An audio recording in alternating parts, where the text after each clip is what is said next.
గురూజీ 72 గంటల్లోనే ఫోన్లోని అద్భుతమైన జ్యోతిష్య పరిష్కారం చూపిస్తారు. నమ్మండి, నమ్మకపోండి, ఇది నిజం. శ్మశాన కాళి రుద్ర చౌడీదేవి ఆరాధకులు నంబర్ 1 వశీకరణ స్పెషలిస్ట్.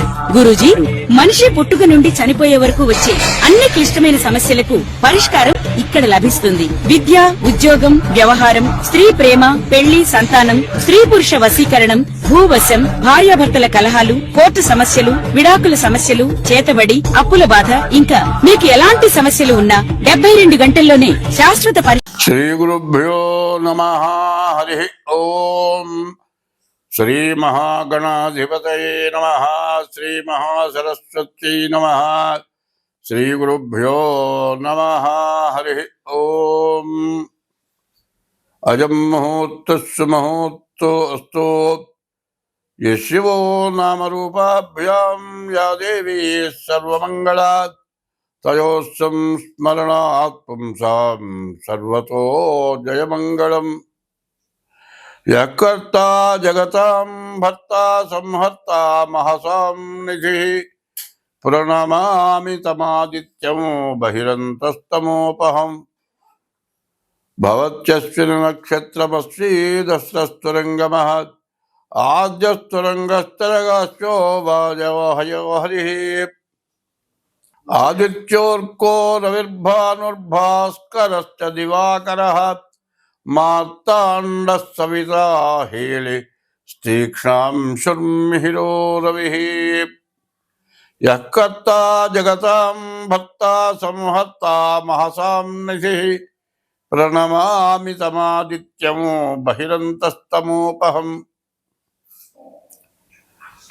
ఈ సంవత్సరం 2025 సంవత్సరం మార్చి 30వ తారీఖున 6 గ్రహాలు ఒక చోట చేరినాయి. ఈ 6 గ్రహాల్లో కూడా పాపగ్రహాలు ఎక్కువగా ఉన్నాయి. షడ్గ్రహ కూటమి అన్నారు. ఈ షడ్గ్రహ కూటమిలో రాహువు, శని, కుజుడు ఈ గ్రహాలు పూర్తిగా ఇబ్బంది పెట్టేటువంటి గ్రహాలు చేరినాయి. చూడండి, నేను మొదటి నుంచి చెబుతూ ఉన్నాను, అంతర్యుద్ధం. అంతర్యుద్ధం అంటే ఎట్లా ఉంటుందంటే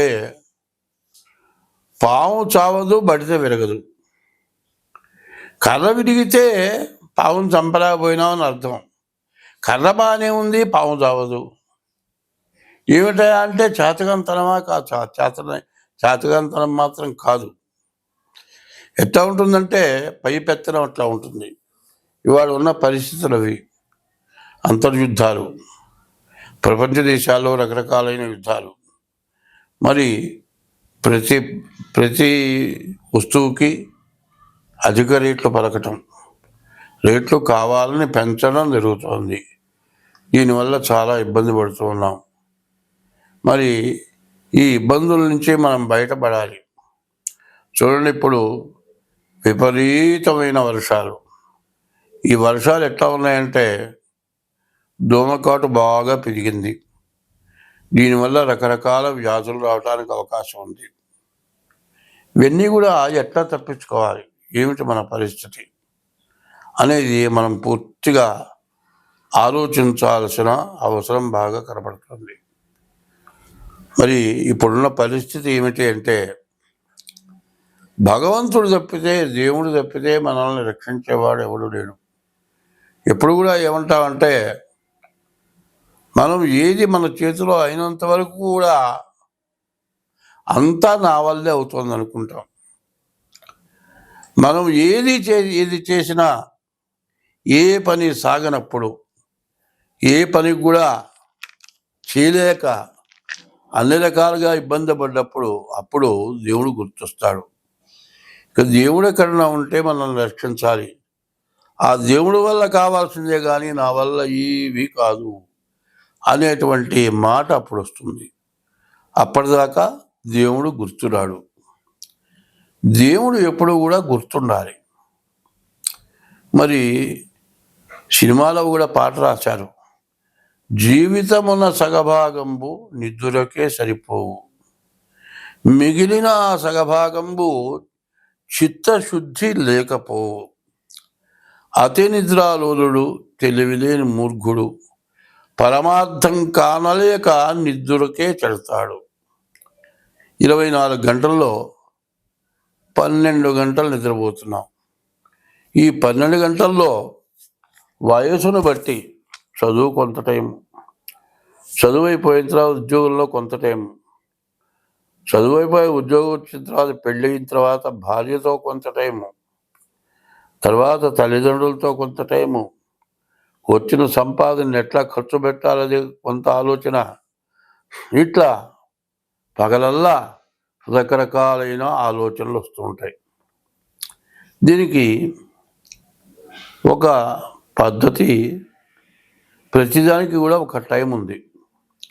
భోజనం మధ్యాహ్నం పూట చేస్తాం, మళ్ళీ రాత్రిపూట భోజనం చేస్తాం, ఉదయం పూట ఉపహారం టిఫిన్ చేస్తాం. ఇది సహజంగా ఇప్పుడు జరగాల్సిందే. జరగకపోతే ఏదో లోటుగానే భావిస్తాం. రాత్రిపూట నిద్రపోకపోతే, నిద్ర పట్టకపోతే ఏదో బాధపడతాం. అట్లాగే బ్రహ్మ ముహూర్తం అని ఉంది. తెల్లవారుజామున కనీసం 5 లోపల స్నానం చేసి 7 లోపల దైవాన్ని పూజించే టైం అది ఒక టైం. కనీసం 1 గంట అది బ్రహ్మ ముహూర్తం అంటారు. ఆ బ్రహ్మ ముహూర్తం ఎట్లా ఉంటుందంటే పగలల్లా పనిచేసి రాత్రిపూట బాగా నిద్రపోయి బాగా రిలీఫ్ అయ్యి నరాలని స్వాధీనంలో ఉండి మనస్సు చిత్తశుద్ధి కలిగి ఉంటుంది. అప్పుడు లేచి శుభ్రంగా తల మీద స్నానం చేసి మనస్సుని చిత్తశుద్ధిగా పెట్టుకొని దైవాన్ని పూజించడం. తర్వాత 6 గంటలకి సూర్యుడు ఉదయించగానే సూర్యుడికి నమస్కారం చేయటం. ఇవన్నీ కూడా చిత్తశుద్ధి కలిగి చేసిన పుణ్యంబు. కొంచెమైన అదియు కుదవ కాదు, విత్తనంబు మర్రి వృక్షంబునకునంత విశ్వదాభిరామ వినురవేమ అని వేమన గారు చెప్పాడు. చిత్తశుద్ధి కలిగి భగవంతుడిని ప్రార్థించింది కొంచెం కాదు, చాలా పెరుగుతుందట. ఎట్లా పెరుగుతుందంటే చిత్తశుద్ధి కలిగి చేసిన పుణ్యంబు కొంచెమైన నదియు కుదవ కాదు, విత్తనంబు మర్రి వృక్షంబునకునంత. మర్రి విత్తనం చాలా చిన్నది, కాకో గద్దో ఏదో తింటుంది. ఆ విత్తనం తీసుకొచ్చి ఏ గోడ మీద వేస్తుంది. ఆ గోడ మీద పడ్డ విత్తనం మొక్క పెరిగి అది గోడ మీద నుంచి, ప్రహరీ గోడ నుంచి కింద భూమిలోకి వెళ్తుంది, బాగా పెరుగుతుంది. ఆ విత్తనం ఎట్లా పెరుగుతుందో మొక్క, ఆ కాకో గద్ద రెట్ట వేసినటువంటి విత్తనం మర్రి చెట్టు ఎంత బాగా పెరుగుతుంది. అట్లా మనం చేసినటువంటి 24 గంటల్లో 1 గంట భగవంతుణ్ణి ప్రార్థించినటువంటి సమయం మనకు మర్రి చెట్టు ఎట్లా పెరుగుతుందో ఆ విధంగా మనకు మంచి వృద్ధినిస్తుంది. అయితే అటువంటి వృద్ధినిచ్చేదాన్ని మనం ఏం చేస్తున్నాం, ఆ టైంలో బాగా శుభ్రంగా నిద్రపోతున్నాం. రాత్రి 10 గంటల దాకానో 11 గంటల దాకానో పనిచేసి రాత్రికి నిద్రపోతున్నాం. ఇంత నిద్రపోయి తెల్లవారి సూర్యుడు ఉదయించిన తర్వాత లేస్తావు. ఇక బద్ధంగా లేవగానే కాస్త కాఫీ తాగుతావు. పాచమొహం కడుక్కోకుండా కూడా కాఫీ తాగుతారు. అది కాదు, పొద్దున్నే లేచి దైవాన్ని, ఎవరి మతం ప్రకారం వాళ్ళ దైవాన్ని పూజించడం అది ధర్మం అయి ఉంది. కాబట్టి అది చేయకపోవడం వల్ల జీవితాలు మొత్తం చాలా నష్టం కలుగుతుంది. మనస్సుకు శాంతి ఉండదు. మనశ్శాంతి లేక ఎన్నో రకాలుగా బాధపడుతూ ఉంటారు. ఇది ఇట్లా ఉండటం వల్ల మనకు చాలా బాధలు పెరుగుతాయి. ప్రతి వ్యక్తి కూడా తెల్లవారుజామున లేవంగానే ముందు భూమి మీద కాలు పెట్టకూడదు. చేత్తో నేల తాకి ఆ నేల కళ్ళగద్దుకుంటూ సముద్ర వసనే దేవి పర్వతస్థన మండలే విష్ణుపత్ని నమస్తుభ్యం పాదస్పర్శం క్షమస్వమి. ఓ విష్ణుపత్ని లక్ష్మీదేవి, నిన్ను తాకుతున్నాను కాలుతో, నా తప్పు క్షమించమని దండం పెట్టి అరిచి చూసుకొని, కరాగ్రే వసతి లక్ష్మి, కరమధ్యే సరస్వతి, కరమూలేదు గోవింద, ప్రభాతయ కరదర్శనం అని ఈ చేతి మీదుగా లక్ష్మీ సరస్వతి పార్వతులు రుచుకొని కళ్ళకద్దుకొని అప్పుడు ఎవరైనా మొహం చూడాలి. తర్వాత స్నానం చేసి సూర్యుడికి ఉదయం బ్రహ్మస్వరూపము, మధ్యాహ్నంతో మహేశ్వరము, సాయంకాలం స్వయం విష్ణువు, త్రికాలవహ దివాకరం అని సూర్యుడికి నమస్కారం చేసి నీ ఇష్టదైవాన్ని పూజిస్తే నీకు ఎటువంటి లోటు భగవంతుడు కలుగ చేయడు. ఇది ముందుగా మీరు తెలుసుకోవాల్సిన విశేషమైన విషయం. స్వస్తి. గ్రహాల్లో అన్ని గ్రహాల్లో శని అనేటువంటి గ్రహం ఒక్క రాశిలో 2 సంవత్సరాల 6 మాసాలు ఉంటాడు. అన్ని గ్రహాల కంటే ఎక్కువ సమయం ఉండేది శని. అయితే శని యొక్క స్వభావం ఎట్లా ఉంటుందంటే మనం చేసిన పాపాన్ని హరింపజేయడమే శని యొక్క స్వభావం. కాబట్టి శని పట్టాడురా, శని నన్ను ఏదో ఇబ్బంది పెడుతున్నాడురా, శని వల్ల నష్టపడుతున్నానురా, శని వల్ల నువ్వు నష్టపడరా, నువ్వు చేసిన పాపం వల్ల నువ్వు నష్టపడతావు. ఆ పాపం పోగానే నిన్ను ఎప్పుడు కూడా శని రక్షిస్తాడు. అయితే శనికి ఒక స్వభావం ఉంది, వక్ర స్వభావం అంటారు. వక్రించి వెనక్కి వస్తాడు, మళ్ళీ అతిచారం మీద ముందుకు కూడా వెళ్తాడు. ఉన్న రాశి నుంచి వెనక రాశిలో ఉండేటువంటి లక్షణాలు చూపిస్తాడు. అట్లాగే ఒక్కోసారి అతిచారం మీద ముందుకు వెళ్ళి మరి ఇప్పుడు మీనంలో ఉన్న శని వక్రించి మరి కుంభంలో ఉన్న స్థితి చూపిస్తున్నాడు. ఇంకొకసారి ఎలా చేస్తాడు, శని మీనంలో ఉన్న శని మరియు అతిచారం మీద ముందుకు కూడా వెళ్ళటం జరుగుతూ ఉంటుంది. ఇప్పుడు జరగలేదు, శని వక్రించి వెనక్కి. అయితే నక్షత్రం మార్ల, రాశి మార్ల లెక్క ప్రకారం, కానీ వక్రం అనగా వెనక ఉన్నటువంటి పద్ధతినే చూపిస్తాడు. ఇప్పుడు అందరికీ కూడా ఏముందంటే మీనానికి శని వెళితే మకరం వాళ్ళకి ఈనాటి శని అయిపోయింది అనుకుంటున్నారు. కానీ 2025 సంవత్సరం జూలై నెల 13వ తారీఖు నుండి నవంబర్ నెల 27 వరకు 128 రోజులు శని వక్రించున్నాడు. ఈ వృశ్చిక రాశికి మొన్న మార్చి 30 వరకు అర్ధాష్టమ శని. ఈ అర్ధాష్టమ శని వల్ల చాలా కష్ట నష్టాలు పడి ఉన్నారు. కానీ మళ్ళీ వక్రించాడు అంటే మరి అర్ధాష్టమ శని లక్షణాలే ఉంటాయి. కాబట్టి ఈ వృశ్చిక రాశి వాళ్ళకి చెప్పాలంటే ఏమాత్రం సరిగా లేదు. ఈ వృశ్చిక రాశి వాళ్ళు ఎంత జాగ్రత్తగా ఉంటే అంత మంచిది. ఎప్పుడు కూడా ఒకటే చెబుతున్నాను, శనిని ఎవడైతే పూజిస్తాడో వాడికి ఎటువంటి నష్టం కష్టం రాదు, ఎప్పుడు కూడా సంతోషంగా ఉంటాడు, ఏ బాధలు రావు. చాలామందికి ఏలినాడు శని అంటారు. ఏలినాడు శనిలో కానీ, అష్టమ శనిలో కానీ, అర్ధాష్టమ శనిలో కానీ ప్రతిరోజు నవగ్రహాల గుళ్ళోకి వెళ్ళి శనికి ప్రదక్షిణ చేసి శని దగ్గర దీపారాధన చేసినట్లయితే ఎటువంటి బాధలు కూడా పోతాయి. శని వల్ల ఎటువంటి నష్టాలు కూడా ఉండవు. అయితే అంత మాత్రం చేత ఇట్లా చెప్పా కదా అని నీవు చేసే పాపం చేయకూడదు. పాపం చేయకుండా ఉండి శనిని పూజిస్తే నీకు ఎప్పుడు నష్టం అంటూ రాదు. శని చేసిన పాపాని వల్ల మన్ని ఇబ్బంది పెడతాడు. కాబట్టి ఈ వృశ్చిక రాశి వాళ్ళు కూడా అర్ధాష్టమ శని లక్షణాలు ఉన్నాయి అని చెప్పుకోవాల్సిందే.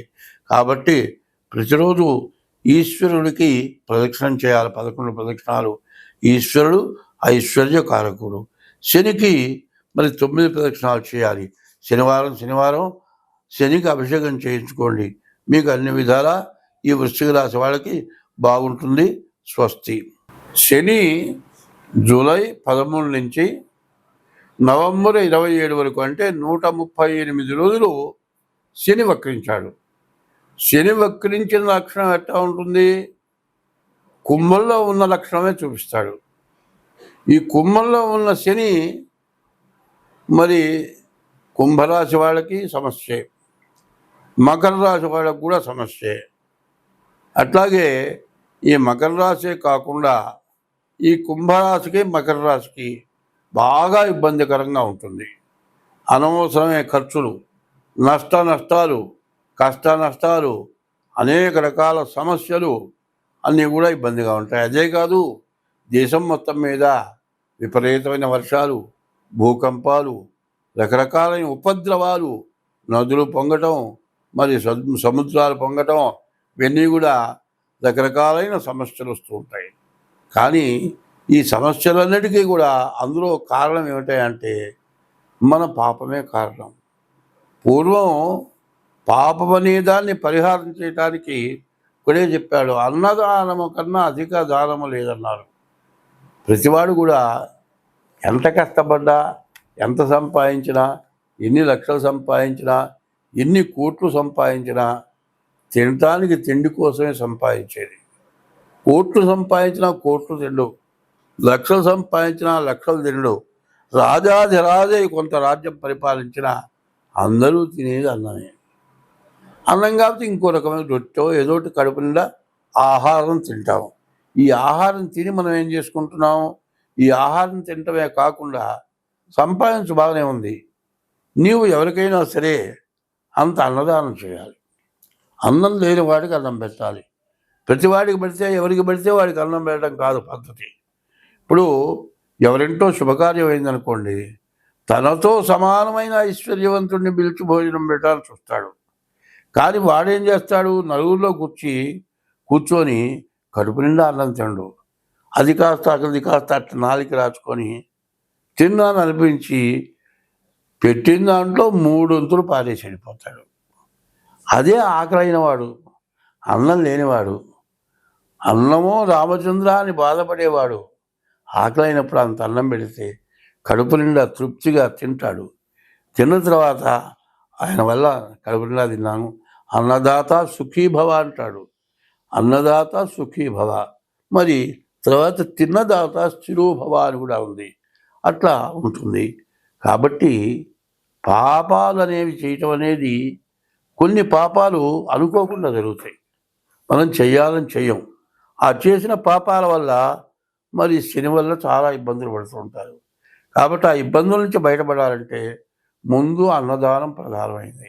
కాదండి అన్నదానం చేయటానికి కుదరదంటే, ఇప్పుడు వానాకాలం చీమల పుట్టలు కూడా తడిసిపోయి ఉంటాయి. అవి కొత్త పుట్టలు తయారు చేసుకుంటాయి, ఆహారం కూడా వెతుక్కుంటాయి. ఇప్పుడు వర్షం పడుతుంది, ఈ వర్షం దెబ్బకి పుట్టలు మొత్తం కుంగిపోతాయి. ఇంకో చోట వర్షం లేని చోట ఏ ఇళ్లలోనూ పుట్టలు పెట్టుకుంటాయి, అక్కడికి ఆహారం తీసుకెళ్తాయి. ఇది సంవత్సరం పాటు ఆహారం తింటాయి.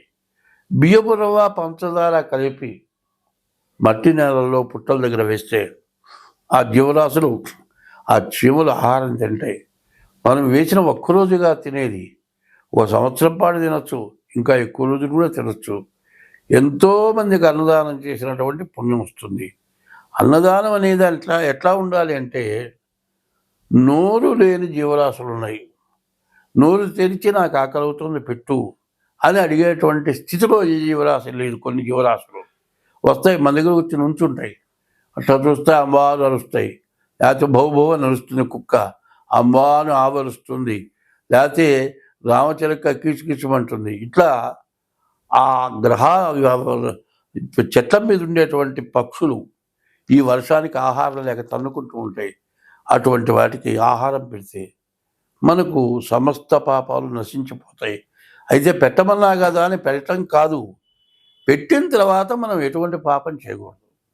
తెలిసి తెలియక చేసిన పాపం వీటి వల్ల నశించిపోతుంది, కానీ మళ్ళీ పాపం చేయకుండా ఉండాలి.